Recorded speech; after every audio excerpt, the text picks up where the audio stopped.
namanya sama kayak, atau jangan-jangan orang yang sudah ada dikuburkan diikutkan. Jadi orang-orang meninggal itu ayo. Cukup repot juga, Pak. Bukan repot, mumet, Mbak. Iya. Monggo dah, silakan masuk ke Surabaya sini. Wes jeglak tau, mana tahu dugal. Aku ada bahasanya udah beda.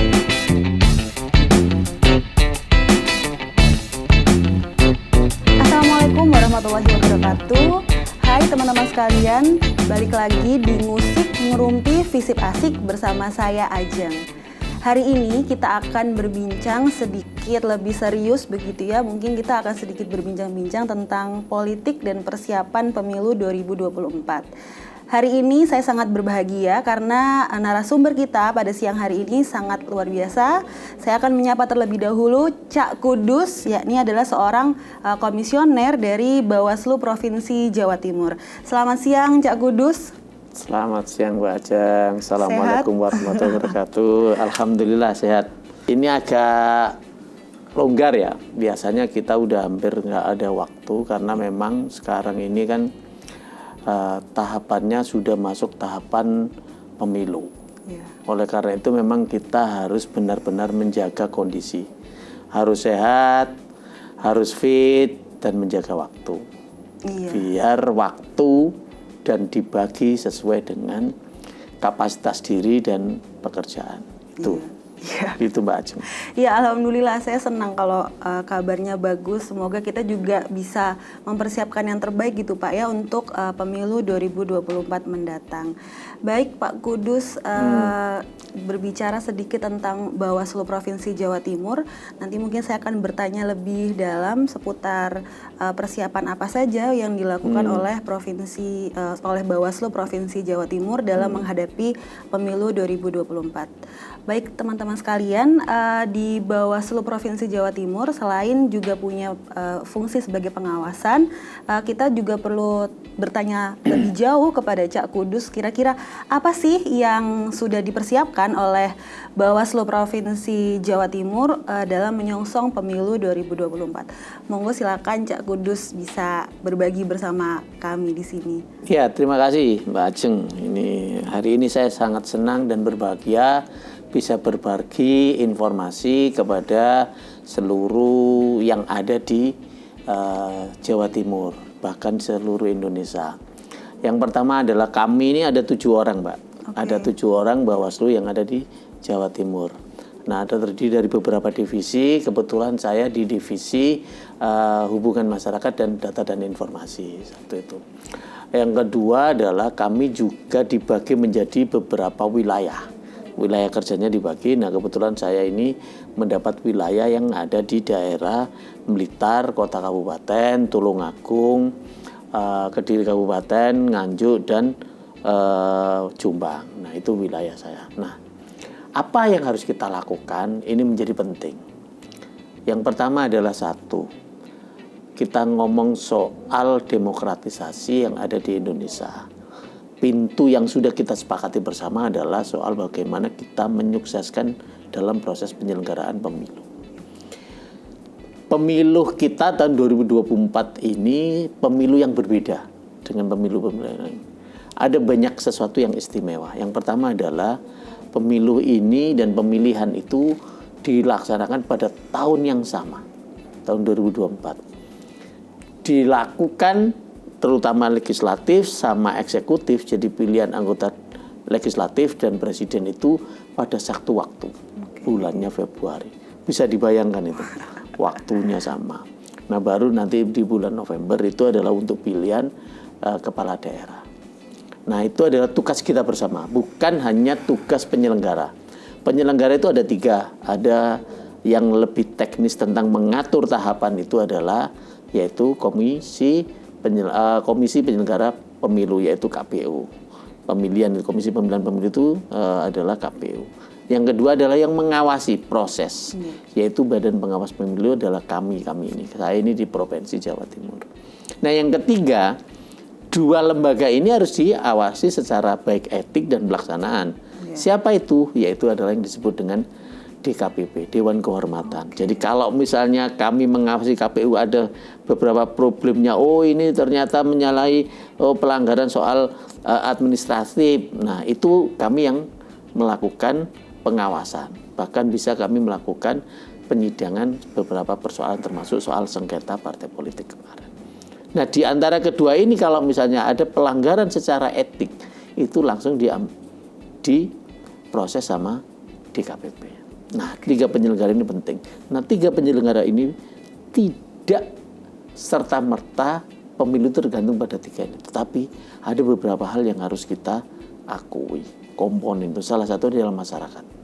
Ini penting masyarakat. Jadi kami berharap suksesnya pemilu itu tidak hanya di penyelenggara, tapi di satu peserta.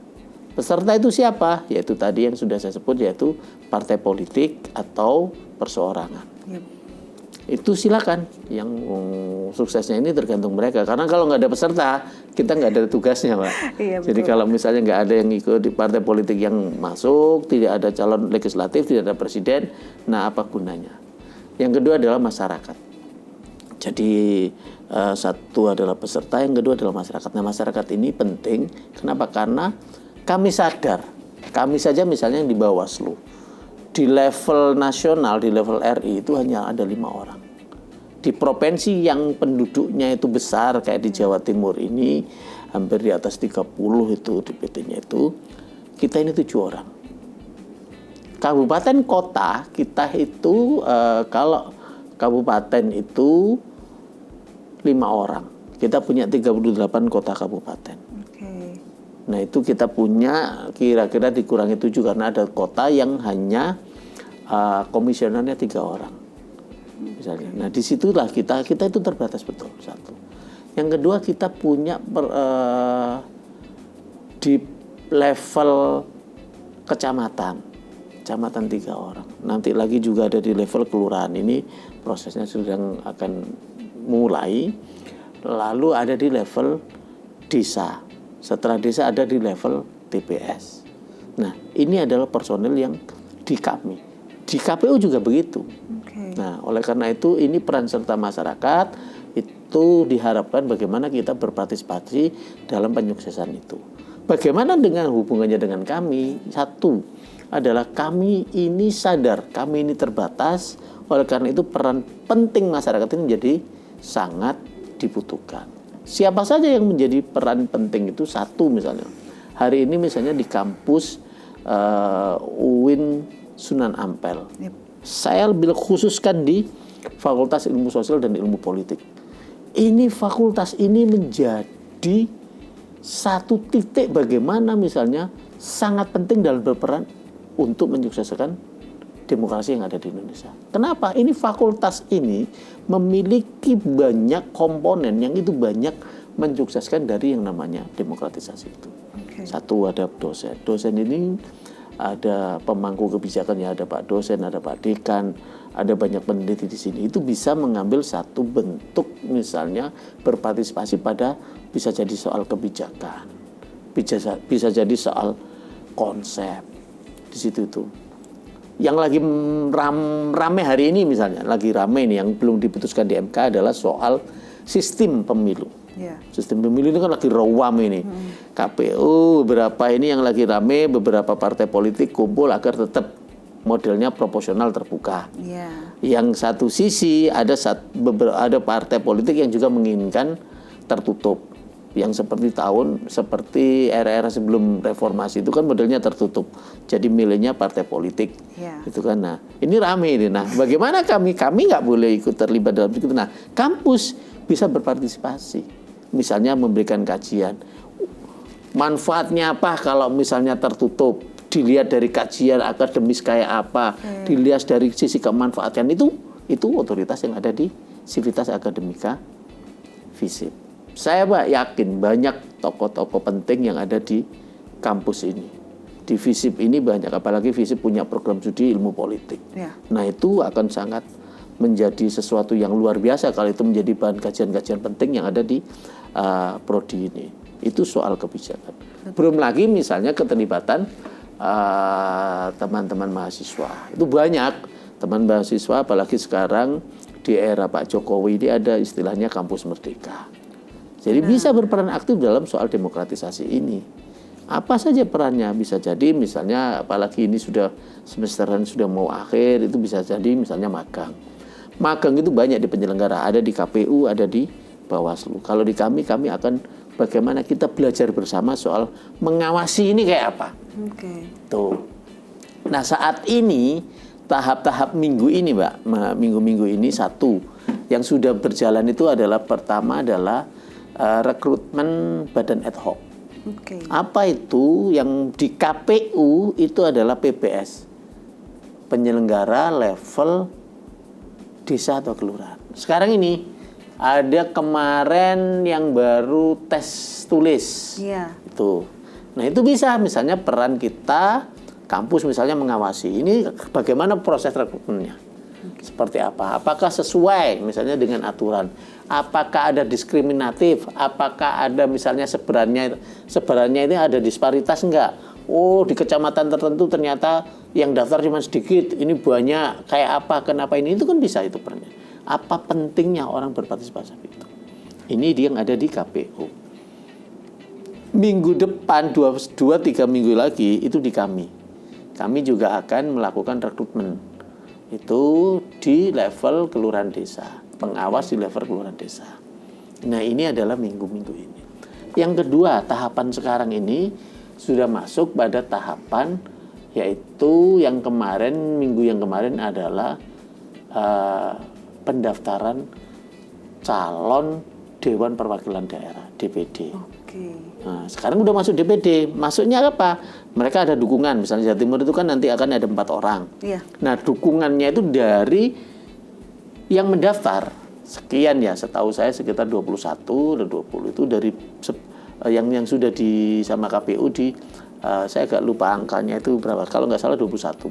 Dari pendaftar yang mendaftarkan itu di sistem informasinya itu sistem informasi calon itu Silon itu ada sekitar kalau nggak salah 30 berapa saya lupa itu. Nah, mereka kan akan diverifikasi. Kita tahu di Jawa Timur itu dukungan minimal kalau di Jawa Timur itu 5.000. Nah, 5.000 itu nanti akan kita dicek nanti kabupaten misalnya kita kan ada 38 kabupaten. Dia dukungannya berapa orang? Oh, ternyata dia dukungannya hanya misalnya 30 kabupaten. Itu ada batas minimal jumlah kabupatennya misalnya. Nah, dia misalnya begitu. Ada enggak jumlah dukungan ini yang ganda? Satu, ganda dirinya sendiri. Artinya begini, A mencalonkan. Dia punya dukungan misalnya minimal 5.000. Atau misalnya dia menyetorkan 10.000. Dari 10.000 itu ada enggak yang ganda? Namanya sama kayak, atau jangan-jangan orang yang sudah ada dikuburkan diikutkan. Jadi orang-orang meninggal itu sangat mungkin terjadi. Sangat mungkin karena bentuk KTP kita seumur hidup. Siapa yang bisa ngecek orang meninggal kalau dia tidak melaporkan diri? Itu Mbak Ajeng. Jadi misalnya gini, yang ini ternyata pendukungnya apa? Itu yang banyak di kuburan. Itu kan bisa jadi kalau ada temuan. Oleh karena itu butuh yang namanya verifikasi. Verifikasi itu apa? Ya KPU melakukan itu, diawasi, kami mengawasi. Bawaslu mengawasi apakah benar prosesnya administrasinya ini, apakah KPU melakukan perlakuan yang sama terhadap semua calon. Baik secara administratif maupun secara kebijakan. Kita akan lihat waktunya apakah sama, bentuk perlakuannya apakah sama, jumlah dukungannya apakah sama. Nah, kita akan cek. Nah, itu bisa nanti misalnya teman-teman yang ada di kampus ini juga bisa terlibat mengawasi. Itu kan nanti akan ada dia sekitar di sini. Misalnya di Surabaya, calon ABCD itu antar ya, itu masih satu ya. Bisa jadi antar kontestasi itu bisa ganda loh. Saya, Mbak Ajeng ABCD itu tiba-tiba satu KTP dia mendukung banyak orang. Nah, itu bisa jadi. Nah, itulah perlunya bahwasanya kalau kami saja, kami sadar kami ini terbatas. Hari ini kami hanya punya 3 di kecamatan. Contoh misalnya calon A, ada dia dukungan terbesar di Surabaya. Di kecamatan misalnya, kecamatan terbesarnya dia ada misalnya di daerah sini Gunung Anyar. Gunung Anyar ternyata dia misalnya dia Gunung Anyar itu ikut kecamatan Gunung Anyar, Rungkut ya. Kalau misalnya dia ikut Rungkut, dia ternyata ada dukungannya, misalnya dia punya 1.000 orang atau 500 orang. Udah bayangin masa 3 kecamatan, 3 panwas kita ngawasin juga itu. Nah itu perlu lah banyak orang. Bener nggak di kelurahan ini orang ini mendukung? Ternyata misalnya ditemukan, misalnya anggapannya ternyata 1 orang itu mendukung 10 orang. Bisa jadi begitu. Nah itu banyak akan terjadi, akan banyak temuan-temuan yang itu juga partisipasi masyarakat juga perlu untuk bisa. Apalagi mahasiswa itu kan teliti. Iya benar. Gitu. Itu tahapan yang sekarang sudah berjalan. Yang tidak kalah pentingnya adalah tahapan ini sekarang kita akan masuk pemutakhiran pemilih. Oke. Jadi nanti juga harus kita cek. Nanti kan ada pencocokan dan penelitian terhadap pemilih. Ini juga wilayah yang agak rawan. Apa itu rawannya? Satu, kami itu punya kita sudah bulan kemarin Bawaslu meluncurkan yang namanya indeks kerawanan pemilu. Oke. Ya itu se-Indonesia kita sudah cek, ada beberapa indeks kerawanan pemilu itu kita menjadi empat komponen ya, ada 4 komponen. Komponen penting ya, saya coba akan lihat itu komponennya itu apa sih, dimensinya itu apa saja dari komponen itu. Ada 4 yang coba kita akan cover. Nanti akan muncul di mana misalnya ini yang paling rawan di mana. Iya. Titik rawannya itu di mana, dimensi apa saja. Nah, kenapa kita butuh untuk melihat ini? Satu, tujuan dari misalnya indeks kerawanan pemilu ini kenapa indeks ini kita penting sebelum pemilu itu kita melakukan pengawasan, kita harus punya pegangan. Jadi biar nggak apa ya istilahnya itu kita harus punya roadmap, misalnya mau menuju ke sini. Kira-kira jalannya kayak begini apa? Kira-kira jalannya kan nang dia. Ini penting, Mbak. Iya. Jadi misalnya hati-hati loh ya, di sana itu nanti ada jembatannya jangan-jangan rusak. Iya. Sampai itu harus hati-hati lewat sana. Itu bobotnya nggak boleh sekian loh ya, bobotnya sekian. Oh hati-hati loh di sana jalannya becek. Becek itu kayak apa? Nah, oleh karena itu kita membuat yang namanya indeks kerawanan. Nah, indeks kerawanan itu ada yang tadi saya sampaikan, ada 4 dimensi yang kita akan lihat. 4 ini nanti di breakdown menjadi 12 subdimensi. Nah, di sini akan muncul yang namanya 61 indikator. Ini banyak Nah, saya hanya mungkin menjelaskan tentang soal sebenarnya dimensi apa saja sih yang kita kerawanan itu di titik mana saja. Ini yang perlu kita sampaikan. Yang pertama adalah soal kontestasi. Kontestasi sosial ini menjadi penting. Siapa? Itu tadi yang saya sebutkan. Kontestasi ini adalah peserta. Dan politiknya itu kayak apa? Jadi di sini adalah misalnya sisi keamanannya ini kayak apa? Ini pemilu ini dilaksanakan keamanannya seperti apa? Aman nggak sih? Iya Pak. Gitu. Apalagi sekarang ada perpu baru dari yang namanya Undang-Undang 7 ini kan muncul perpu ini muncul juga karena ada 4 daerah otonomi baru. Iya. Kita punya provinsi baru, ada 4. Ini juga harus kita pikirkan. Bisa bayangkan ada 4 provinsi baru yang itu penyelenggaranya juga belum ada. Wah, cukup repot juga Pak. Bukan repot, mumet Mbak. Anda bisa bayangkan belum ada penyelenggaranya. Terus yang kedua, kalau misalnya partai politiknya, iya. seperti apa? Termasuk DPD-nya aja lah, misalnya DPD-nya itu kira-kira dia masuk. Kalau kabupatennya ketemu dia, iya. Karena pelebaran ada kabupaten.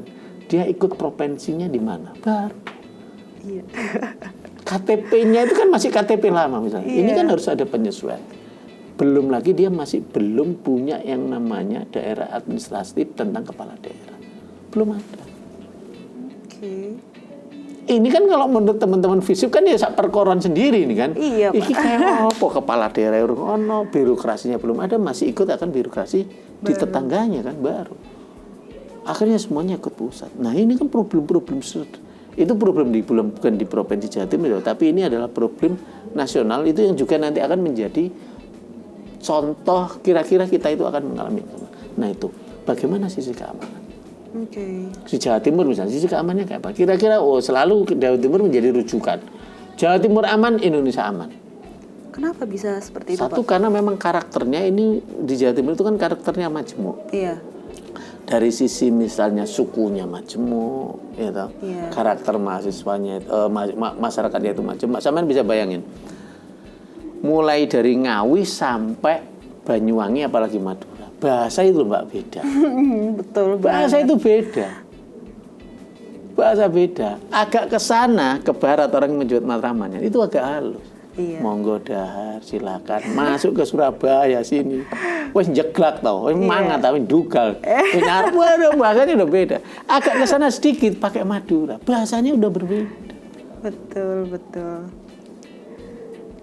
Saya nggak tahu Mbak Ajeng kira-kira misalnya ketemu misalnya di Madura atau yang sisi misalnya di Bondowoso. Itu bahasanya juga agak berbeda. Dia misalnya lebih ke bahasa Madura. Nah kalau misalnya kita ini benar-benar orang Surabaya yang tidak bersentuhan, misalnya yang tidak bersentuhan dengan misalnya orang yang berbahasa Madura masuk ke sana, sak perkoran dewe Pak. Bingung, Pak. Bingung. Mau ke Planet baru. Iya, udah mau makan biasa kita di Surabaya atau di daerah Trenggalek, datanglah ke sana. Mau sarapan, oh sobung, wis gak apa-apa sop karo bung. Ternyata sobung itu nggak ada habis. Kan udah beda nih. Sobung apa nggak ada, ternyata habis. Kita ngomong ya wis gak apa-apa, sobung nggak apa-apa lah. Sobung kan gitu. Nah, itu soal bahasa. Nah, itu kenapa Jawa Timur menjadi titik. Kenapa? Kita banyak satu sukunya berbeda, bahasanya berbeda, karakternya berbeda. Iya, Kita ini ada empat karakter yang berbeda. betul sekali. Ini menarik sekali Pak untuk melihat bahwa lokasi Jawa Timur tuh menjadi concern yang cukup menarik gitu ya, karena di Jawa Timur banyak sekali beragam masyarakat, budaya, bahasa gitu. Kira-kira apa yang menjadi keunggulan Pak dari Jawa Timur itu sendiri ketika Bawaslu kemudian berperan dalam pengawasannya segala macam, itu apa yang membedakan daerah Jawa Timur ini dengan daerah lainnya? Ya, pertama itu tadi saya yang sebut satu, kenapa kita menjadi titik satu di mana ini mercusuar dari soal penyelenggaraan pemilu. Satu soal pemilih, jumlah pemilih ini terbesar kedua. Oke. Pemilih kita terbesar kedua. Pertama kalau tidak salah Jawa Barat, setelah itu Jawa Timur. Oke. Jawa Timur itu siapa yang bisa menguasai Jawa Timur? Dulu itu kan begitu. Suaranya kalau besar dia pasti akan menguasai nasional. Ini menjadi contoh. Maka oleh karena itu pasti titik rawannya juga akan di Jawa Timur. Dia pasti kontestasi itu akan terjadi besar-besaran di sini. Yang kedua karena jumlahnya banyak, kursinya juga banyak di sini. Untuk provinsi aja kita 120. Iya. Itu kan karena jumlah penduduknya di atas 30. Nah, itu. Yang kedua adalah satu karakternya dia banyak. Karakter tadi sukunya itu banyak, keras. Dibanding misalnya Jawa Tengah yang agak sedikit santai, sini agak keras. Iya. Agak keras lagi semakin ke timur kan kita semakin kelihatan gitu kan. Iya. Terus yang kedua orang menganggap sini punya potensi soal gesekannya terlalu tinggi. Betul. Karena dianggap itu tadi. Nah, oleh karena itu, tetapi alhamdulillah dari yang namanya indeks kerawanan sosial, kita ini Jawa Timur tergolong sedang. Oke. Jadi dia tidak terlalu tinggi, dia tergolong ya sedang. Tapi kalau kita melihat mana saja nanti saya akan bisa paparkan tentang daerah-daerah mana saja yang kita tergolong rendah, indeks kita tergolong rendah, tapi di Jawa Timur ada beberapa daerah itu yang termasuk tergolong dia tinggi, sedang dan rendah. Nah, 4 dimensi tadi yang saya sebutkan. Yang pertama adalah soal konteks sosialnya kayak apa, dan konteks sosial politiknya itu kayak apa. Tadi yang saya sebut adalah soal keamanan. Pertama, konteks sosial politik itu adalah keamanan, itu penting. Apakah di Jawa Timur itu aman nggak sih kalau diselenggarakan secara pemilu? Kira-kira pemilu ini ada masalah tidak misalnya? Nah, ini penting. Kenapa misalnya keamanan ini menjadi penting? Oleh karena itu dari yang namanya kepolisian dan TNI ini menjadi sesuatu yang penting karena mereka yang sangat memiliki otoritas soal keamanan itu. Yang kedua adalah otoritas penyelenggaraan.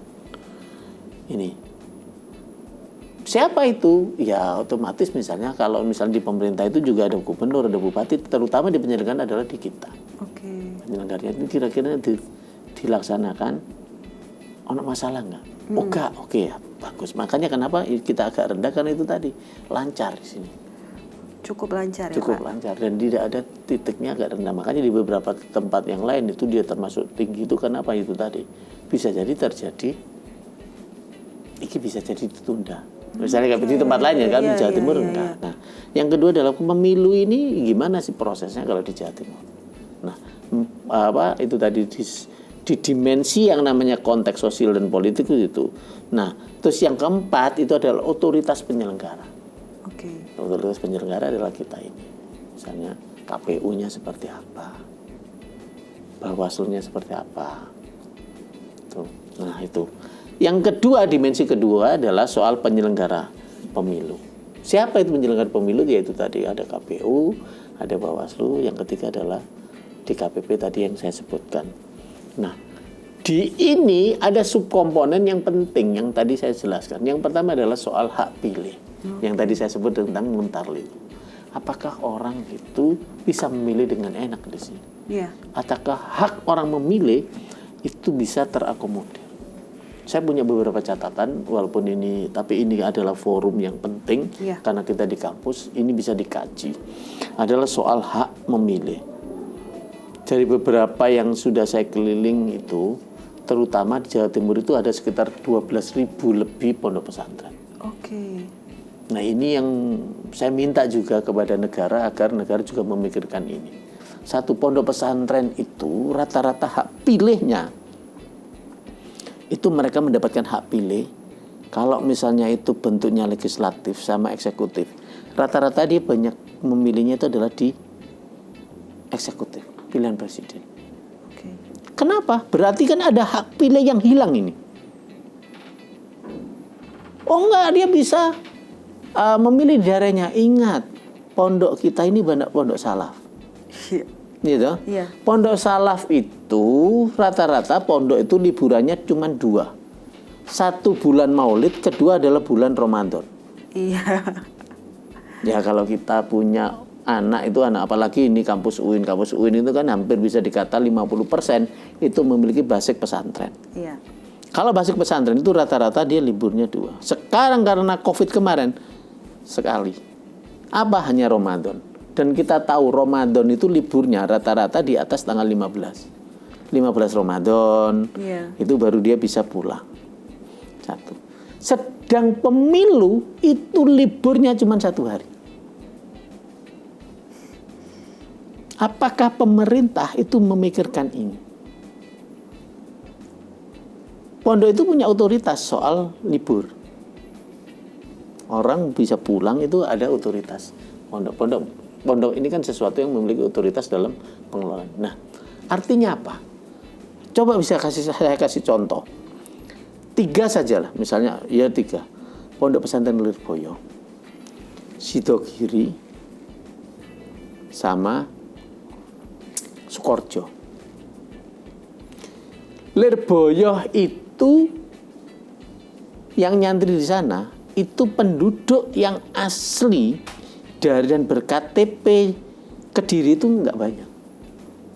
Dia banyak pasti dari luar Kediri atau luar Jawa Timur. Iya. Pun begitu misalnya kayak Sidogiri itu ya paling ya sekitar Pasuruan. Nggak sampai banyak lah, paling banyak Madura. Sukorejo juga begitu. Sukorejo itu paling banyak adalah di luar Situbondo. Nah, konsekuensi yang harus kita lihat apa? 1. Kalau dia misalnya di Lirboyo itu banyak orang di luar Lirboyo. Karena apa? Kita punya dapil loh, Mbak. Iya. DPR RI itu dapil sana itu ya, Blitar, Kediri, Tulungagung. Kalau santri di luar 3 kota kabupaten ini, dia nggak punya hak pilih RI, dia nggak punya hak pilih provinsi, dia nggak punya hak pilih kota kabupaten. Yang kedua adalah hak pilih terhadap kelompok disabilitas. Iya. Ini aksesnya kayak apa ini, gitu loh. Jangan samakan dong. Iya. Gitu kan. Misalnya orang yang tunarungu, tunawicara. Iya. Dia tidak bisa. Itu kan harus tahu. Misalnya dipanggil dia nggak dengar, tiba-tiba sudah jam 2 hilang. Suaranya hilang. Nah, kayak begitu. Orang yang sedang sakit di rumah sakit. Terus yang kedua adalah misalnya orang yang sedang kena masalah di lapas misalnya. Itu soal hak pilih. Yang kedua, rawan kedua adalah soal kampanye. Kampanye itu nanti orang akan ngomong, ada beberapa hal, saya yakin di kampus ini akan banyak diungkap, misalnya hate speech itu kayak apa, black campaign itu kayak apa. Black campaign itu tolong dihindari. Kalau negatif itu kan misalnya memunculkan hak apa sesuatu, yaitu negatif campaign itu kan sesuatu memang dia terjadi, tapi kurangilah, jangan menyebarkan sesuatu yang keburukan seseorang.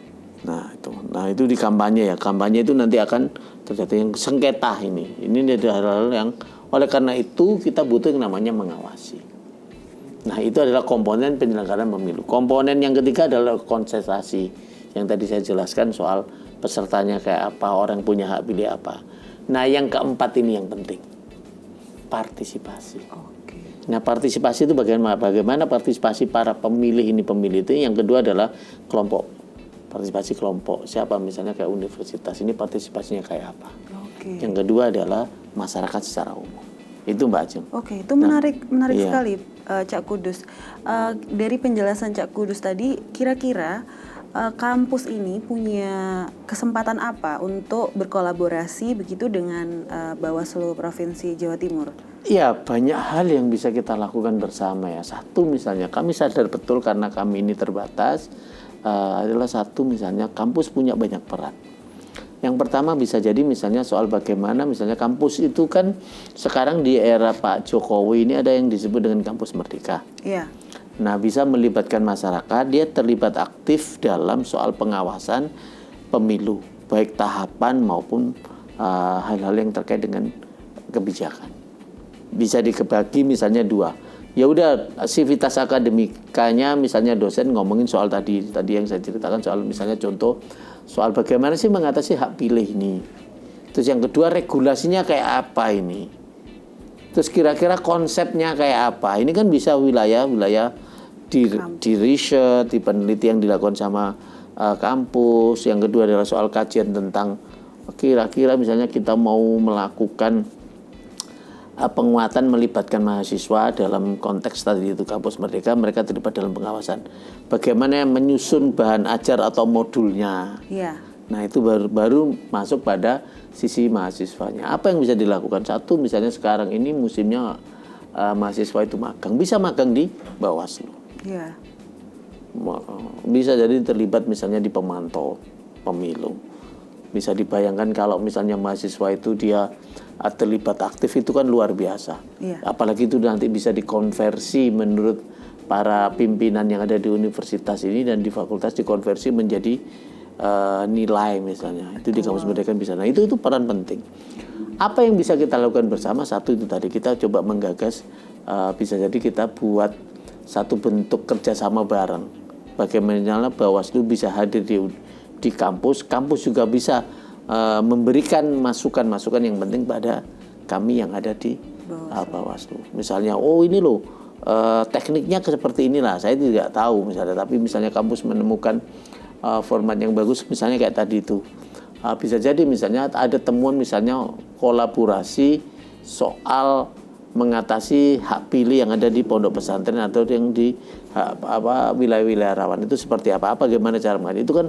Kalau misalnya punya konsepnya, punya ramuannya kira-kira seperti apa kan, itu kita bisa melakukan bersama. Termasuk soal pengawasan, kampanye itu bagaimana kita mengawasinya, kampus seperti apa. Kampus kan bisa misalnya kampus juga bisa melakukan misalnya survei tentang misalnya penyelenggara itu seperti apa, titik rawannya di mana. Itu kan banyak kajian-kajian itu yang sangat kami butuhkan di bawah. Iya. Itu mungkin Bu Ajeng. Oke. Mungkin gini Pak, sekarang dengan era yang cukup modern gitu ya, apakah ada kemungkinan gitu untuk pengawasan yang dilakukan oleh Bawaslu yang bekerja sama dengan kampus dalam bentuk digital mungkin atau banyak tetap harus kita terjun langsung begitu ya? Banyak, misalnya kita melakukan kayak begini ya, kita melakukan pendidikan politik. Oke. Melalui misalnya kayak sekarang ini melalui podcast, melalui misalnya media-media sosial. Oke. Jadi menyebarkan informasi, menyebarkan bagaimana misalnya hak pilih itu penting, bagaimana memilih itu penting, bagaimana kita itu terlibat aktif di dalam pemilih itu penting, bagaimana kita mengawasi itu penting. Itu adalah bagian yang bisa kita lakukan bersama, terutama di era digital ini. Iya. Bisa jadi misalnya banyak mahasiswa bikin film-film pendek. Film pendek misalnya tentang pentingnya orang memilih seseorang. Iya. Karena apa, ini soal kebijakan, tidak hanya soal bagaimana misalnya bisa jadi ketika kita memilih pemimpin yang baik, tiba-tiba ada kebijakan yang itu sangat menguntungkan universitas. Oke. Karena apa, ini soal kita milih yang buat kebijakan. Oleh karena itu kita harus melek soal demokrasi, kita harus melek soal mengawasi. Kalau yang terpilih itu adalah seperti kita memilih dalam kucing dalam karung, ya wassalam. Asal begini ya nek gak wae milih ini dicokot wes. Terus ngaruh dadinya kayak mana? Itu aja. Jadi penting. Banyak hal, misalnya bikin video pendek, bisa bikin misalnya sering nge-tweet misalnya mengawasi sesuatu pas waktu kampanye, temuan, aduan pun bisa. Oke. Ada misalnya itu bisa langsung disampaikan ya? Bisa langsung disampaikan. Kami punya banyak media banyak. Oke. Ada misalnya aplikasi-aplikasi yang bisa kita pakai. Misalnya Anda bisa langsung aja, tidak harus datang. Oke. Yang penting ada 2 alat bukti yang penting. Bisa jadi misalnya temuan, apalagi era sekarang. Dokumentasi ya Pak? Dokumentasi video. Ini Pak, saya menemukan ini, orang pas waktu ngasih sesuatu, temuan ini. Itu langsung kirim aja. Aduan yang penting itu tadi ya, ada apalagi mahasiswa, dia pasti identitas siapa yang melaporkan. Ya seperti kita tahu lah, di mana kejadiannya, siapa yang melakukan, apa yang dilakukan, dengan siapa, kapannya itu lengkap, datanya ada. Itu kita akan tindak lanjuti. Oke. Ingat, kalau ada peran serta mahasiswa dan misalnya dari kampus, itu efeknya luar biasa. Iya, bisa betul. jadi itu tidak hanya tapi pada penggagalan kontestasi itu bisa. Karena kami punya wewenang itu untuk memutus. Itu Mbak Ajeng. Oke, ini luar biasa sekali obrolan kita di siang hari ini dengan Cak Kudus. Mungkin terakhir Cak Kudus, sebelum kita menutup podcast siang hari ini, ada ini atau mungkin sepatah 2 patah kata yang mau disampaikan Cak Kudus dari Bawaslu kepada teman-teman mahasiswa di luar sana. Oke, untuk Sivitas Akademika Universitas Islam Sunan Ampel, wabil khusus sahabat-sahabat saya yang ada di Fakultas Ilmu Sosial dan Ilmu Politik. 1, saya memegang prinsip yang namanya khairun nas anfa'um linnas. Sebaik-baik kita sebagai manusia itu bermanfaat untuk orang lain. Bagaimana kita berbuat baik kepada negara ini, apa yang bisa kita berikan kepada negara ini, apa yang bisa berikan kita kepada orang lain, adalah salah satunya adalah kita berperan aktif, berpartisipasi dalam proses demokratisasi kali ini. Ayo kita awasi bareng-bareng bersama Bawaslu, kita awasi pemilu ini menuju pemilu yang demokratis. Terima kasih. Wallahu muwaffiq ila aqwamit thoriq. Wassalamualaikum warahmatullahi wabarakatuh. Waalaikumsalam warahmatullahi wabarakatuh. Terima kasih Cak Kudus berbincangnya pada siang hari ini. Teman-teman sekalian, menarik dari apa yang sudah disampaikan oleh Cak Kudus. Mungkin ada satu yang menurut saya perlu untuk di-highlight kepada teman-teman sekalian, bahwa kita sebagai Civitas Akademika di kampus punya peran yang sangat penting dalam pengawasan pemilu untuk menyelenggarakan pemilu yang lebih baik seperti itu. Dan teman-teman sekalian, mahasiswa-mahasiswaku di luar sana, kalian punya peran yang cukup berarti dalam mensukseskan demokrasi di negara kita gitu. Dengan handphone kalian, apabila melihat ada kecurangan yang dilakukan dalam pemilu, langsung dilaporkan gitu ya Cak Kudus. Oke, baik, jika demikian mungkin kita akan menyambung di podcast berikutnya.